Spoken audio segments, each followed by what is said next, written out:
Ah, bit of a sad time. So this is a completely impromptu, unscheduled stream, which means I imagine anybody that's going to watch it probably won't see it now. Um, yeah, we lost an acting legend today, who's in probably 3 or 4 of my personal favourite films. We lost the great Ray Liotta, who passed away at 67, relatively young age, some might say these days. This is an actor that I've grown up with from a fairly young age. The first film I saw him in was Field of Dreams with Kevin Costner, and I actually saw Field of Dreams in American cinema on my first visit to the United States in the Sangertown Mall, Utica, upstate New York. It's in my diary. Kept the diary that year, and I think I still have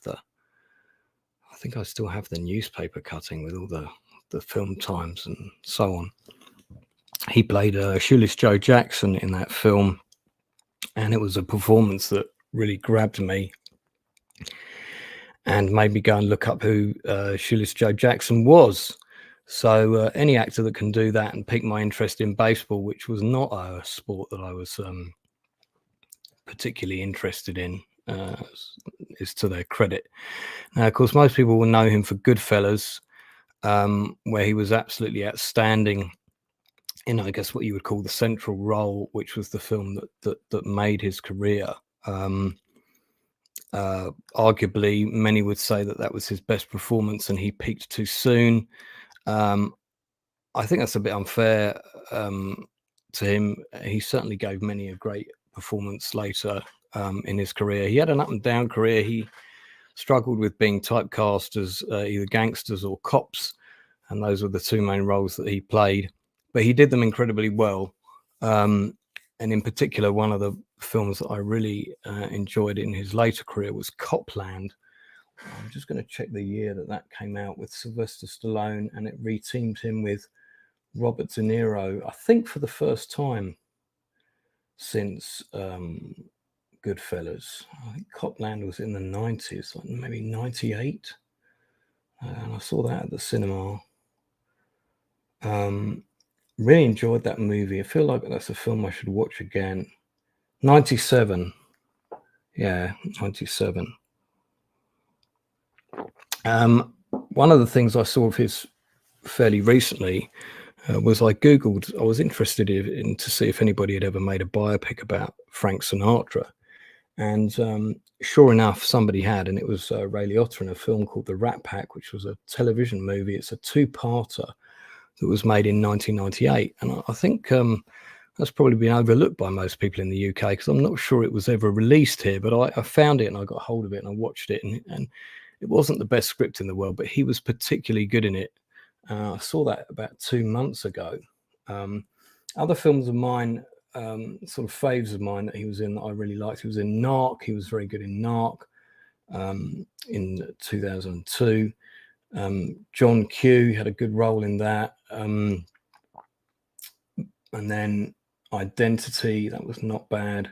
He was in Blow with Johnny Depp, which was a great film, which I just watched again the other day. His role wasn't massive in that, but he was very good in it.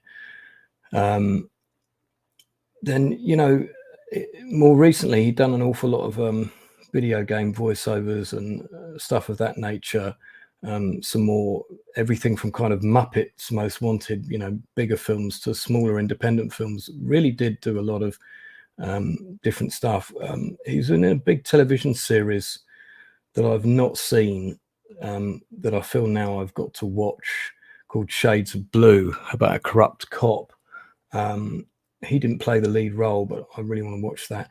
I did catch his turn in The Many Saints of Newark, which actually was the first film I saw after the lockdown was lifted, and he was great in it. And it's not a bad companion movie to The Sopranos, and you should certainly watch it if you haven't seen it. As of the time of his death, he was filming Dangerous Waters in the Republic of Dominica. And I think two other films, one called Substance and another one called April 29th, 1992, set during the LA riots. So I don't know if he's completed his scenes on these. I hope he has, because it would be nice to see his legacy continue a little bit. I think we need to give a shout out to his friends and family and his fiance, JC Nitalou. I hope I'm pronouncing that right. Yeah, man. Goodfellas was a movie that, like, we would watch that religiously once a year at least without fail. Field of Dreams I actually watched for the first time in about 10 years about 4 months ago, and that's basically a film about somebody getting closer to their father and reliving memories lost, you know. That film means a lot more to me now since my own father passed away than it did when I first watched it, and that really reminded me why I followed his career, because he was just so good in it. He has quite not a massive part, but he's really, really good. I also watched Texas Rising recently, which I didn't think was a great show, but it's got two of my favorite actors in it, him and Bill Paxton, who also sadly passed away too young. So I just wanted to give Ray Liotta a bit of a shout out. Fantastic actor, brought a realism and a rawness and charisma to a lot of his characters that few people can emulate.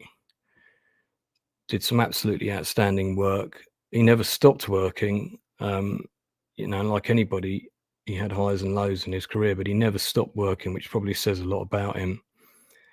And yeah, I'm gutted, absolutely gutted to see that he's passed, and feel like I need to stick on a Ray Liotta film now. So that's probably the best way to remember him. So again, thoughts and prayers with his family, and, you know, rest in peace, sir.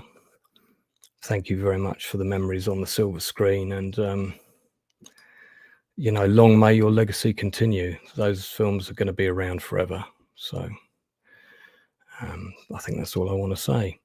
I'll catch you on next Wednesday for the next industry interview with Paul Biddis, but I'm not going to talk about that now. So yeah, that's me, Lance Nilsson from the Outcast Creative, saying good night.